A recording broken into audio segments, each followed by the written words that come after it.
Selamat pagi, siang, sore, malam. Anda sedang menyaksikan berita cepat ala bola bala.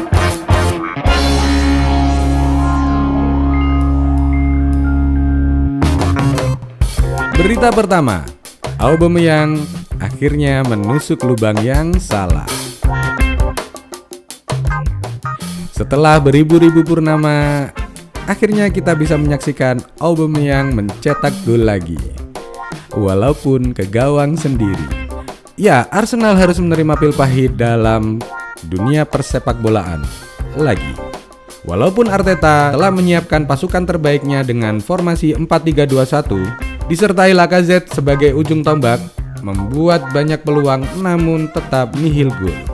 Lebih parah lagi, Arsenal harus bermain dengan 10 pemain karena Granit Xhaka ketahuan tengah mencoba melakukan pembunuhan dengan cara mencekik Ashley Westwood di tengah permainan. Ini membuat Arsenal harus merubah gaya permainan dan mengharuskan pemain depan seperti Aubameyang turun untuk membantu pertahanan. Namun, di pertahanan sendiri, Aubameyang tetap dengan konsistensinya untuk mencetak gol. Walaupun mencetaknya ke gawang Benleno.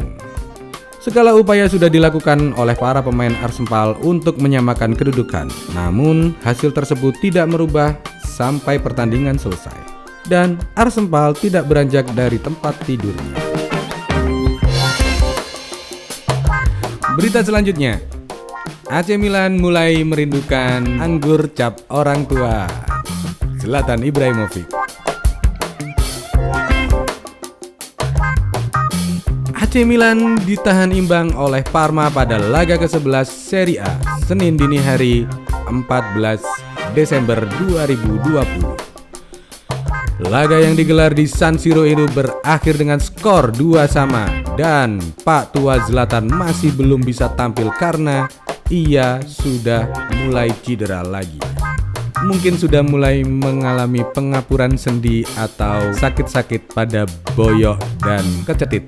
AC Milan memang mencetak 2 gol pada gawang Parma, namun ada begitu banyak peluang yang terbuang pada laga itu. Para pemain rossoneri melepaskan 26 shot. Memang jumlah yang tidak sedikit. Namun hanya 2 yang bisa menjadi gol.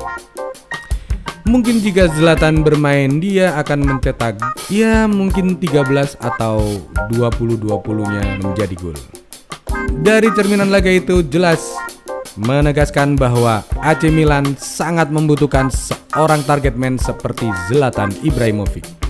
Situasi ini diakui oleh Stefano Pioli seperti saat diwawancari oleh Sky Sport ini.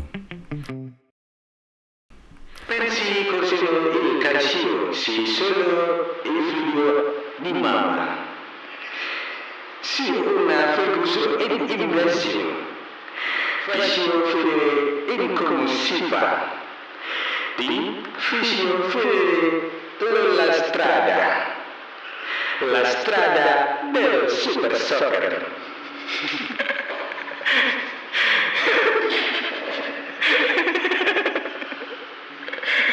Demikian wawancaranya bersama Sky Sport. Demikianlah wawancaranya bersama Sky Sport.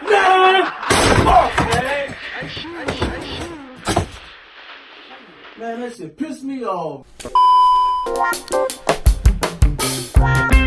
Berita selanjutnya, terima kasih Messi karenamu Barcelona tidak dibully minggu ini.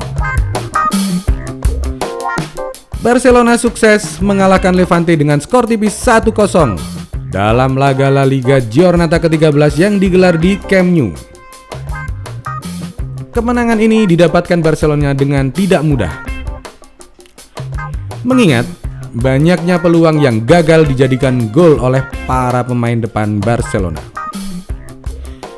Barcelona tercatat melepaskan 24 tembakan, 13 diantaranya tepat sasaran, namun hanya 1 tembakan yang sukses menaklukkan Aitor, sang kiper Levante. Pahlawan Barcelona dalam laga ini adalah El Masayah, Lionel Messi yang kembali muncul setelah 2 laga terakhir melawan Cadiz dan Juventus sempat seperti kerupuk yang terkena air. Dede Cules senang sekali dengan gol dari sang kapten. seolah menjadi bukti bahwa Barcelona masih sangat membutuhkan Lionel Messi jika tidak melempem. Kemenangan ini begitu penting untuk menggenjot mental pemain untuk semakin haus akan kemenangannya di laga-laga berikutnya. Walaupun sementara masih berada di peringkat 8, namun peluang untuk menyodok ke peringkat 4 atau bahkan di 2 besar masih sangat terbuka lebar bagi Barcelona. Berita selanjutnya, Paulo Dybala kehilangan keperjakaannya saat melawan Genoa. Sempat berjaka di 7 laga, akhirnya Paulo Dybala berhasil untuk cerot pada kali ini saat Juventus melawan Genoa. 1 golnya membantu Juventus untuk meraih kemenangan dengan skor 1-3. Tidak seperti Aubameyang yang salah lubang, kali ini Paulo Dybala benar-benar memasukkan bola dengan cukup benar. Gol pertama Juventus dicetak oleh Paulo Dybala pada menit ke-58. Genoa sempat menyamakan skor melalui Stefano Sturaro. Tetapi 2 gol gesek voucher babang Cristiano Ronaldo membuat asa Genoa untuk bisa mencuri poin dari Juventus pupus.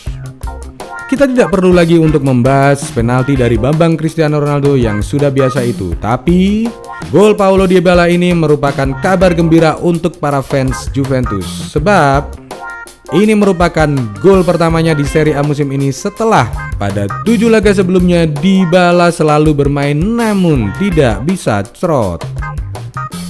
Pemain yang sempat digadang-gadang untuk menjadi penerus dari Lionel Messi ini menunjukkan performa yang kurang baik di awal musim. Sempat dibekap cedera dan juga terkena virus corona. Itu bisa jadi alasannya. Tapi kini dia sudah mulai menemukan permainan terbaiknya lagi untuk berkolaborasi dengan Bambang kesayangan kita, Bambang Cristiano. Apalagi ia disupport penuh oleh pelatihnya, yakni sang Chuck Norris. Berita selanjutnya, percayalah kepada Zidane, wahai Real, maka Madrid will be real. Tren positif kembali ditunjukkan oleh pasukan Zinedine Zidane. Pada laga derby melawan Atletico Madrid, Real berhasil menang dengan skor meyakinkan 2-0. Real membuka keunggulan lewat gol Casemiro pada menit ke-15. Keunggulan tuan rumah bertambah berkat gol bunuh diri dari kiper Atletico Jan Oblak yang tidak mampu membendung tendangan super dari Dani Carvajal di menit 63. Pertahanan yang baik dari Real Madrid membuat Atletico tidak punya satu shot on target pun di babak pertama. Mereka ditumpulkan oleh Pak Jenggot dan para koleganya. Bahkan jika dijumlahkan dengan babak kedua, Atletico hanya mempunyai satu shot on target.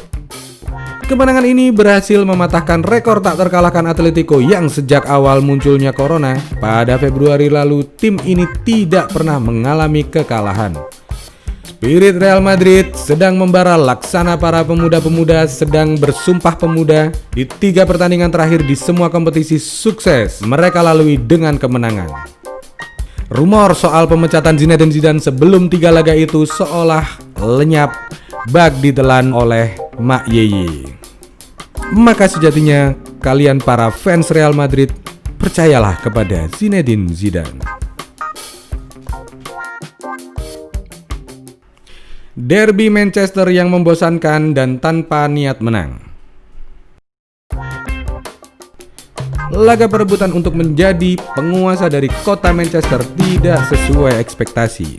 Laga yang digelar di Old Trafford Stadium itu tidak membuahkan 1 gol pun.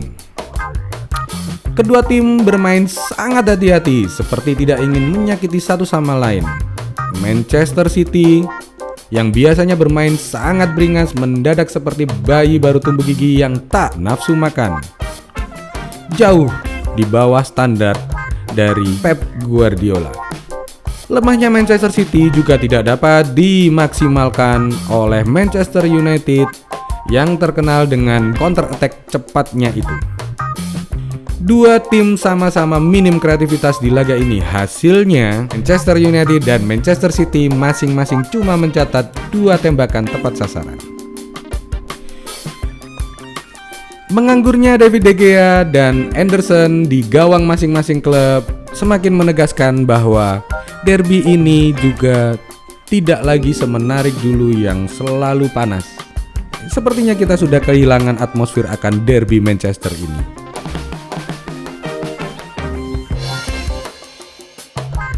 Berita selanjutnya datang dari hasil drawing 16 besar Liga Champions 2020-2021.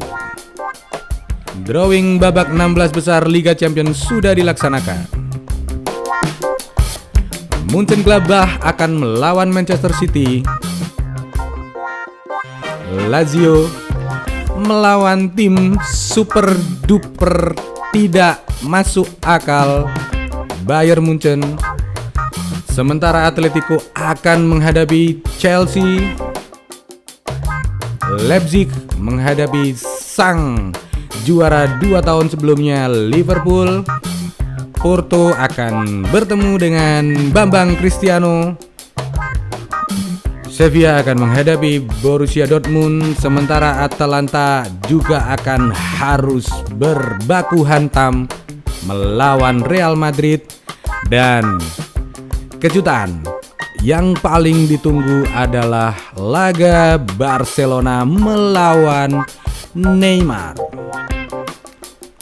Demikianlah berita cepat dari Bola Balan untuk minggu kedua bulan Desember di tahun 2020 ini. Jika Anda suka maka tekan like, jika Anda tidak suka maka tetap tekan like.